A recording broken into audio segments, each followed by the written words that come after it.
how logic works in computers using gates. But how are these gates made? And how can we look at all of this from a more mathematical point of view?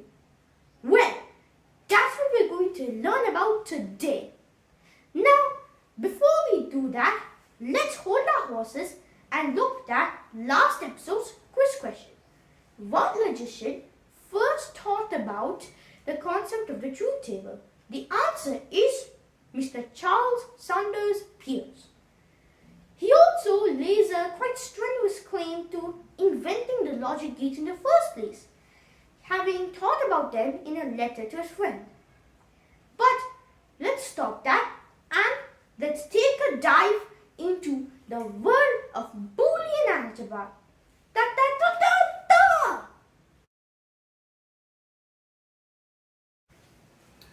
Now, what is Boolean Algebra? It's a system of mathematics developed by George Boole, and it's used to deal with logic, like we saw last episode. But it deals with logic in a very mathematical way. Instead of writing the OR gate applied to A and B, or instead of writing either A or B, Mr. Boole would write A plus B. And instead of writing both A and B, or just A and B, Boole would write A times B, which could be simplified to AB. Now, this is just simple mathematics so far, but Boole also introduced his own notation. Not A is written as A with a bar on top of it. These three simple principles allow us to express any gates in a mathematical expression. But what's useful about this? Math. Why are we dealing with math here? Well, it's because Boole was dealing with logic gates in the 1800s. This is about the same time when logic gates were initially developed. So they're kind of a new thing here. But algebra has been part of history for millennia.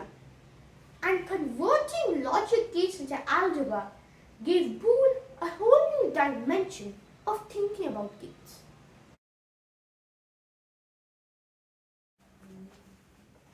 Now, one of the things that arise from the new dimension of thinking is De Morgan's laws. These are two simple laws that allow you to simplify or expand expressions in Boolean algebra and make them much simpler to think about. It essentially makes sure that you can take one circuit, change it to another circuit, and make sure that both of them give the same results.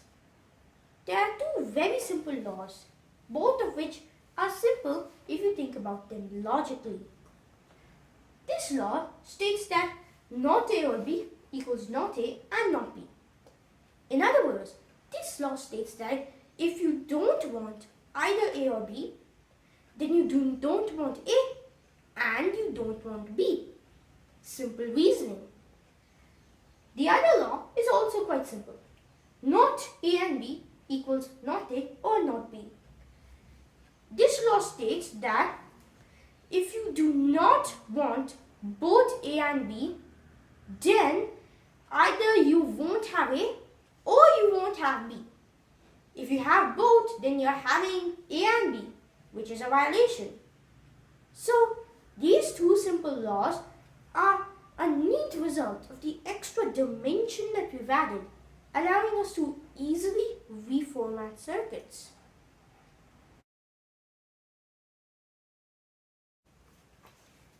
Now, last episode I said the NAND gate was really important. But why? Its actions don't even make sense. It outputs are 1 unless both the inputs are 1, in which case its outputs are 0.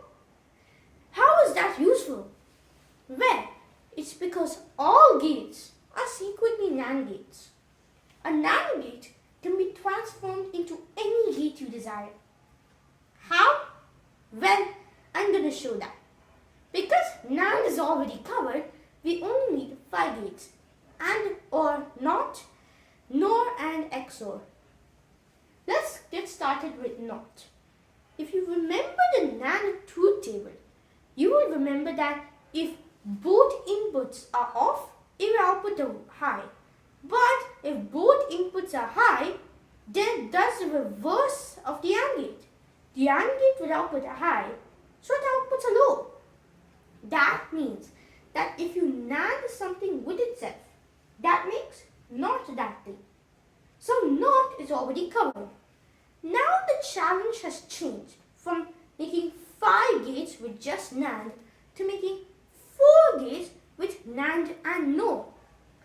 And going this way, we can slowly make this challenge easier and easier until we proved it. Now the AND gate. Because the NAND gate is the reverse of the AND gate, the AND gate is the reverse of an AND gate. That means by using a NAND gate and reversing it with a NOT gate, that gives an AND gate. Now we only have to make 3 gates with the 3 gates we already have. Last episode, I mentioned that in a way, the OR gate was the reverse to the AND gate. The AND gate outputs false unless both inputs are true. And the OR gate outputs true unless both inputs are false. But how does that relate into the actual world of gates? Well, we can see that here. The OR gate is just when you NOT the inputs of the AND gate and then NOT it on the output.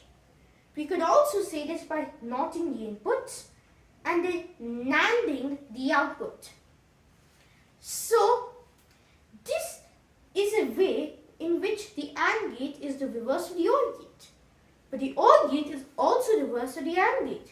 You could have done the same thing, but if you put OR instead of an AND gate, you would have gotten an AND gate out the box. Now, we have 4 gates and just 2 more to go. The NOR gate is very easy. We have the OR gate, we slap a NOT in front of it. That's NOR. Finally, XOR. This is actually quite complicated to think about. And you can see that here, its gate expansion is also complicated. But if you think about what makes an XOR gate tick, you have gotten it. Now, the XOR gate is simple. It outputs either one of the inputs, but not when both the inputs are on. That's a second different way of thinking about XOR. If one of the inputs is on and not both of them, it outputs a high. Now, one of the inputs is on condition is satisfied by this OR gate, and not both are on is satisfied by this NAND gate.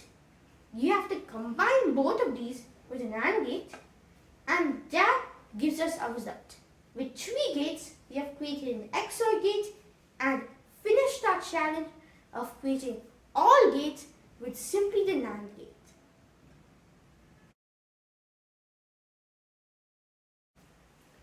So, let's do a quick recap. In today's episode, we've learned about how Boolean Algebra works, how to construct all the logic gates with just one. Now, in future episodes, we'll talk about what these logic gates can actually be used for. How do we add numbers with just these gates? Subtract? Store data? We're going to talk about all that in future episodes. But for now, let me just leave you with this, a quiz question. Now, I said that all the gates can be constructed with NAND, but there's a second gate which can also make all the others. What is this gate? Tell me the answer, and I'll see you next episode on the